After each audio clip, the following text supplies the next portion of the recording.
slows down to the point of basically being stopped in front of Chad. So engaging in what I would call childish behavior that is designed to annoy him. But nothing is getting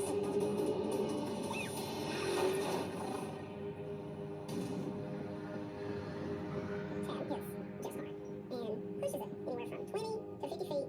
When the cars come to a rest, it's like a T in the middle of the road. Jeff didn't repose as protection for himself. He often did keep a gun on him, but he always kept it in the holster. Jeff would either have it on his side, or he would put it like in the console of the middle of the car, in the holster. Jeff, he's got his son in the car, and this is just a culmination of all the frustration that began right from the start over this road. Stay right there. Mila, get down here. Jeff gets out of the car and calls Mila. Mila's still at home with their other child, Aiden.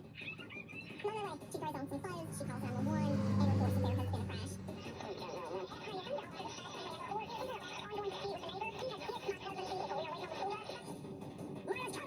Jeff says to Chad, I called my wife. She's coming. He knows she has that mama bear mentality. Her child is in the car that was hit. She's coming down the road. What are you trying to do? Kill us? Why wouldn't you let me pass? You nearly killed my son! Jeff's yelling at Chad. We keep going too far now. You've now brought my child into it. Mom pulls up.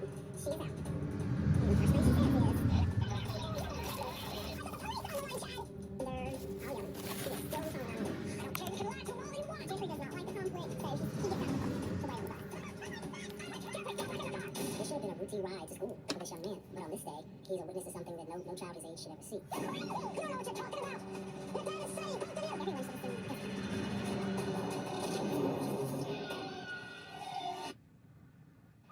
Touch can mean so many things, even for children with moderate to severe eczema.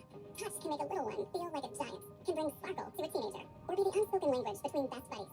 Dupixent can help your child stay ahead of eczema with clearer skin and noticeably less itch as they welcome the feeling of touch. Dupixent helps block a key source of inflammation inside the body that can cause eczema to help heal your child's skin from within. Severe allergic reactions, including skin reactions, can occur. Get help right away for face, mouth, tongue, or throat swelling, wheezing, or trouble breathing. Tell your doctor of new or worsening eye problems like eye pain or vision changes, skin symptoms, joint aches and pain, or a parasitic infection. Don't change or stop other treatments without talking to your doctor. Dupixent, the #1 prescribed biologic by dermatologists and allergists. Help your child feel the heal and see the difference. Reach out to your child's eczema specialist today.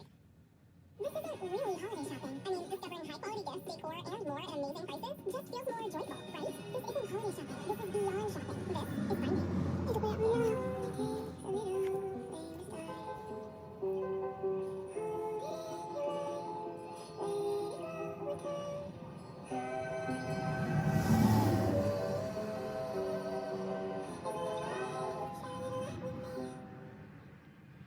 Ford assembles the most vehicles in the U.S. That's a commitment to keeping America strong. And to our veterans, active military, and first responders, we are proud to honor your commitment and service with a special offer just for you.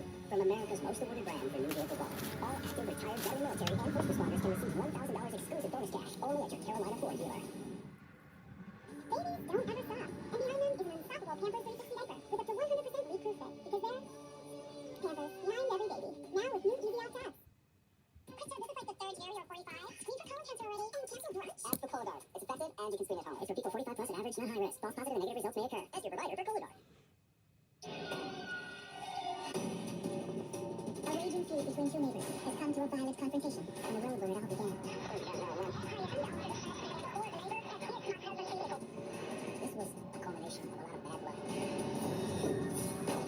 There weren't fences big enough to keep these two neighbors from getting to a boiling point.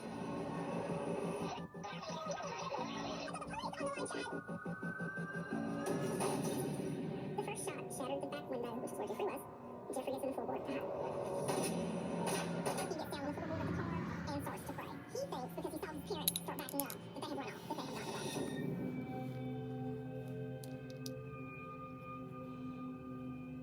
After a few minutes, the shooting has stopped. He looks up, he doesn't see Chad, he doesn't see his parents either. What?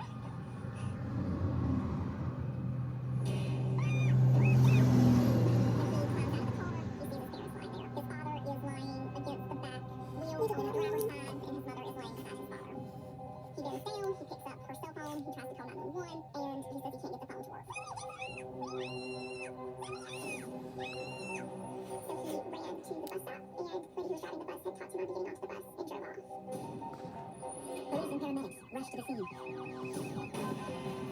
early morning light reveals two bodies on the ground, but no sign of the shooting. They start trying to give medical aid to Jeff and to Mila. As Jeff and Mila fight for their lives, police secure the crime scene and search for the gunman. They don't have to look very far. Chad was was walking back toward the scene with a coke in his hand. The deputy approached the suspect. Chad is arrested and is quick to justify his actions. Chad, Tommy told the deputy on the scene it was self-defense that Jeff had a gun. The big conversation was who had the gun on them, who pulled a gun, and whether or not the Oaks drew on Chad first. Chad said that he and Jeff were arguing, and then the pilot came up. Jeff, get back in the car! Go to jail! Pilot shined a flashlight in his face, and then he thought Jeff was pointing a gun on him. So he reached in his vehicle, grabbed his, and fired first to save himself.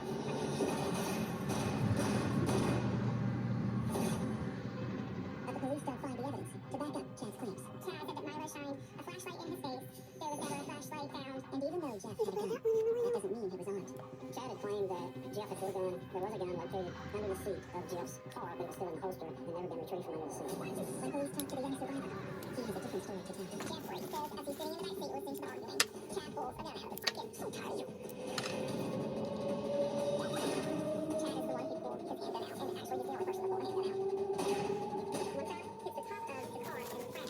One fragment hits Jeff in the side of the head. Jeff hops alongside of the car, his head is at the back wheel. Mila is down on one knee beside him, down in the water. She's trying to see what's going on with her husband. She's thinking about her son. And she's probably afraid. He chooses to walk around the car. She's still on one knee. He took that shot and it hit her in the top of the head. In her left ear. Did she look up at him? No. But I can guarantee her last thoughts was her son. After he shot her, his gun jammed. And that's when he chose to walk away. Wasn't because he's sorry for what he did. Wasn't because he's out of bullets. It's because it's guns. And that's the law. This was not self-defense by any stretch of the imagination. Of course, everyone in the neighborhood is confidential.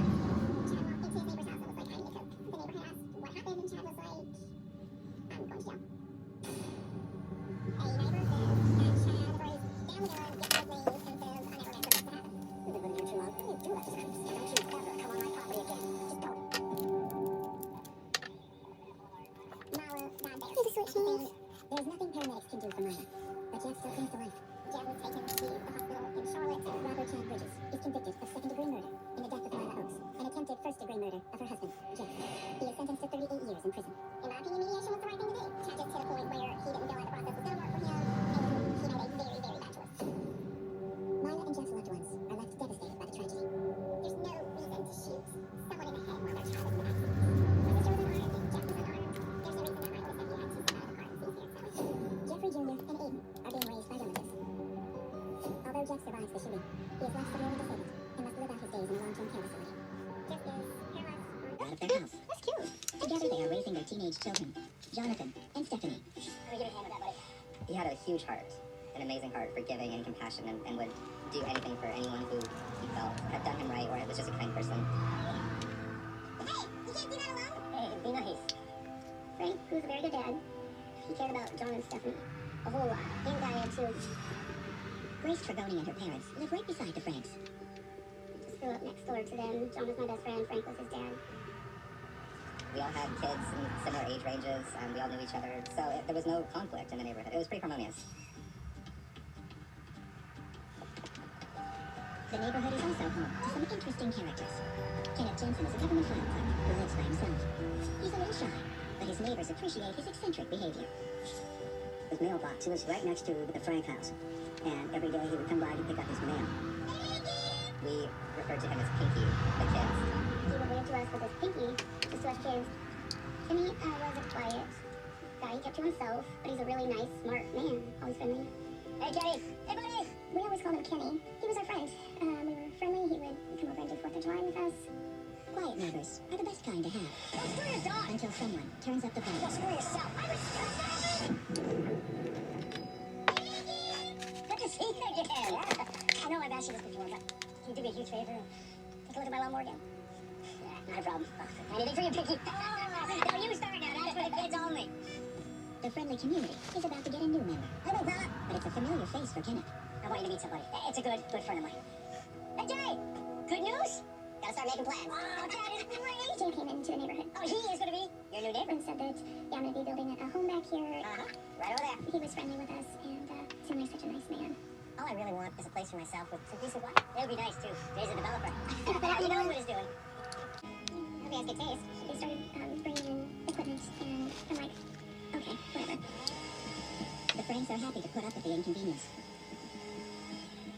Especially when Jay hires their 17-year-old son to help clear the land. Looking good, Jonathan. Let me hire you as my new gardener. Sure. Not cheap, though. Happy boys? I'm all been working. Oh. I'll take one.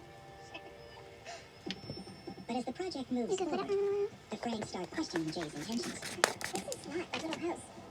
The houses in the neighborhood were zoned for single family with secondary business use. I wonder what they're building here. A mansion? But the footprint of the house must have been 8,000 square feet. Things coming along nicely. So all this just for you, huh? Well, I mean, I've got to have my own workspace here too, right? He had said it was a single family with a secondary and home business use. Sure. Excuse me. You can put it on. Frank isn't satisfied with Jay's answer. So he pokes around for some information. So, how big is this place gonna be? Frank would go out there. What is he building? My father thought that it was a fourplex, and so it kind of threw up a few red flags. And that's unnecessary for a single-family residence. Not a house. It's more like a freaking apartment building. What? And that's definitely out of character for Granite Falls. They're planning something big. I'm sure. I don't think any house in the entire town is anywhere near that size. That was not going to be okay with Frank. Switch hands. People weren't moving there to have a big house built right next to them. They wanted to be in the middle of nowhere. There is no way they're building some multi-unit piece of crap next to us! I don't think this project that was going on fit in with Frank's idea. It was good for the neighborhood, for lack of a better term. More advanced than ever. Train smarter, sleep deeper, recover faster. Extend your healthy